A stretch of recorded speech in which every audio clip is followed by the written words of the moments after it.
Hi, my name's Emilia Suwazaki, and we looked at PQQ supplementation with aerobic training on body composition results. Our study consisted of 6 weeks of PQQ supplementation with aerobic training, and our results showed that PQQ supplementation, while it does not elicit any more favorable results, it may still have some ergogenic effects with perhaps a longer training protocol. Hi, my name's Kayla Thompson. This is my poster looking at motor memory consolidation and a correlation to sleep. So we train people on a finger tapping task, and after one night of sleep using a single channel EEG device, we retested the motor memory consolidation with the finger tapping task, and we found a significant improvement. My name is Madeline Kenyon. I'm a researcher at Nova Southeastern University. We looked at our fat mass and obesity genes. Can you lose weight? Yes, you can, regardless of your FTO allele status. So your genes don't make you look fat, your fat makes you look fat. Keep protein high, calories low, weight comes off.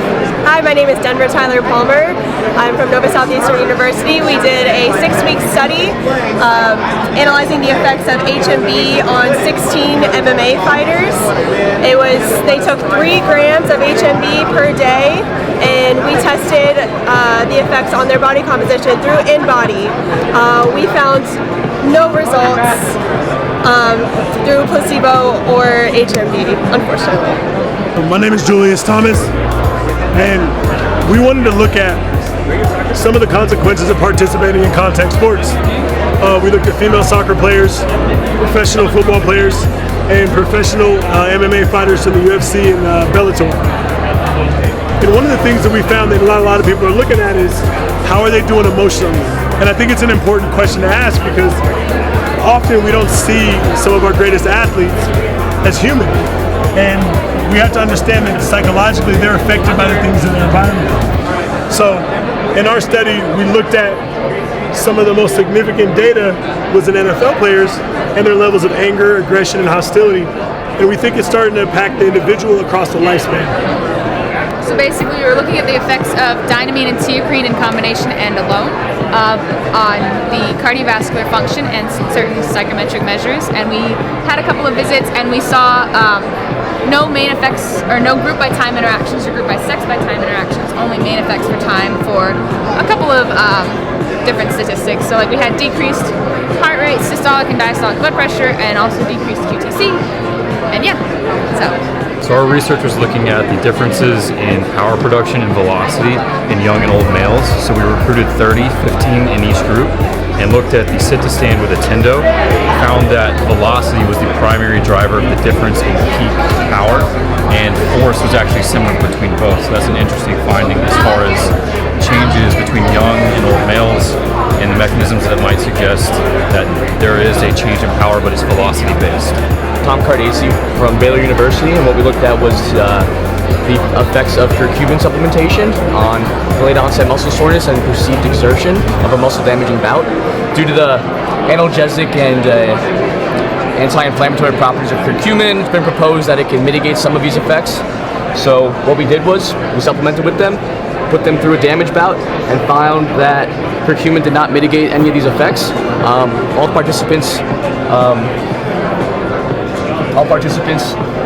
got more sore, and there was no effects on grading of perceived exertion. Hi, my name is Chris Vam. What we did was we took 18 subjects, 6 that were young and trained, 6 that were young and untrained, 6 that were old and untrained, and we took a look at baseline sarcoplasmic and myofibrillar protein contents for muscle samples taken from a VL biopsy. We looked at the concentrations and found that young trained individuals had nearly more statistically contractile proteins than the other 2 groups. Hi, my name is Denise Sipek, and I want to present a possibility maybe to improve chronic ankle instabilities. This is really common in different sports, and we had already a study where we asked the participants if there's an improvement in their sports. And yeah, there was an improvement, but for this purpose we want to check these questionnaires more in detail. And yes, here we have in each items an improvement in the group receiving the supplement for 6 months in comparison to the placebo group, which doesn't. Hi, I'm Matt Stratton from Kennesaw State University. Basically, we looked at time-restricted feeding in 2 different populations, seeing whether eating the same amount of calories or same amount of protein actually affected body composition output. Basically, we found eat the same amount of calories, you get the same amount of weight loss. I'm Krystal Schumacher. I'm a student at the University of Mount Union, and what we looked at was a wrist-worn Fitbit HR, and an Omron, which is a waist-worn pedometer, and we compared the 2 accelerometers to steps and movements per day in college students. We had 15 subjects, and we figured that 1.14, 14% underestimated for the Omron than the Fitbit. Hello, my name is Matt Harris. The purpose of what we kind of want to do here was kind of look at these psychometric effects of caffeine and plus exercise and compare the effects of these 2 things between males and females. What we actually found was that the alertness and percent change in epinephrine rose much higher in females as compared to males. Good afternoon, my name is Kayla Thompson, and the poster we hear is titled Nutrition Supplement Knowledge, Attitudes, and Behaviors Among Collegiate Athletes. Nutrition supplements are highly used in athletics, and the purpose of this study was to examine whether nutrition knowledge, attitudes, and behaviors relate to their use. And what we found that the athletes had low nutrition knowledge and supplement use, and we found some significant results to 2 different aids. We hope that we can foster more positive talk with athletes and their use. Hi, my name is Erica Artiaga, and we did our study on male physique competitors. 1 day prior to competition, they had to fill out a survey to let us know about their cardiovascular resistance and nutrition methods from the 30 days prior. We also measured their height, weight, and body fat using an ultrasound.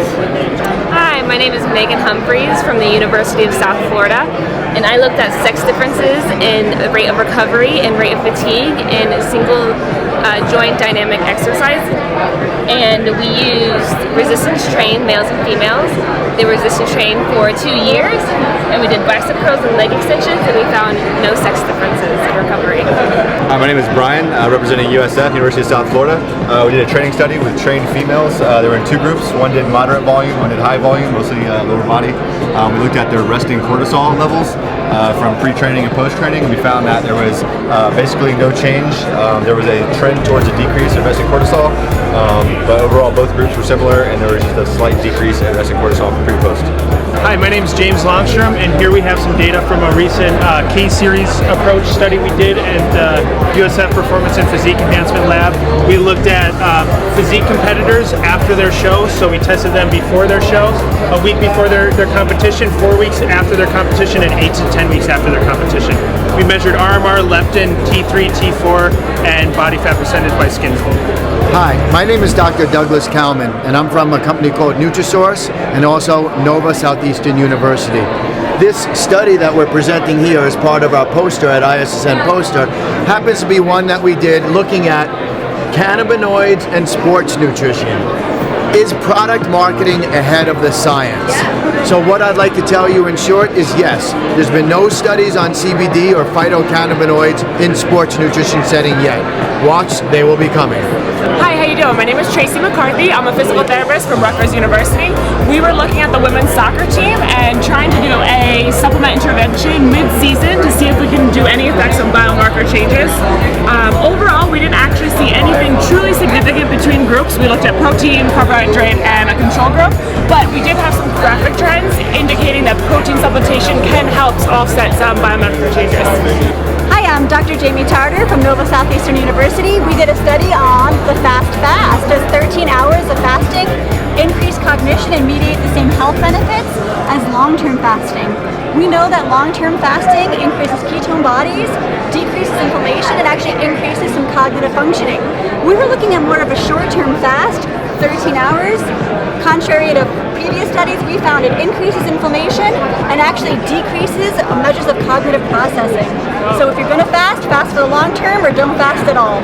My name is Cassandra Carson, and I'm from Nova Southeastern University, and in this study we looked at changes in body composition after a hypoenergetic diet, and we didn't find any significant difference between the in-body and the DEXA in measuring body composition, although we did observe that the in-body had more variation. Hi, I'm Patrick Badia, and we looked at the differences in body composition and performance of 32 elite collegiate football players training to enter the NFL draft. What we found was there were no statistically significant differences, but you must remember that these are elite football players, and to see differences in their body composition is going to be very minuscule and performance changes.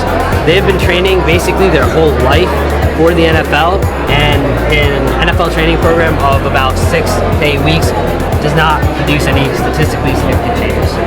Hello, my name is Alexandra Hay. I'm an associate publisher at Springer Nature by Mid-Central, and I work on the journal of the International Society of Sports Nutrition. The poster really is telling some of the key metrics about the journal. The journal's grown really, really well. Submissions were up 21% last year, and our impact factor is now 3.1. So we think the journal's really great, and we are encouraging people to submit to it. All right, so we compared the BOD, DEXA, and the InBody to see their differences in body measurement. We saw there was no difference between the BOD and the InBody, but both the BOD and the InBody did underestimate body fat mass and overestimated lean body mass. So that's what we did.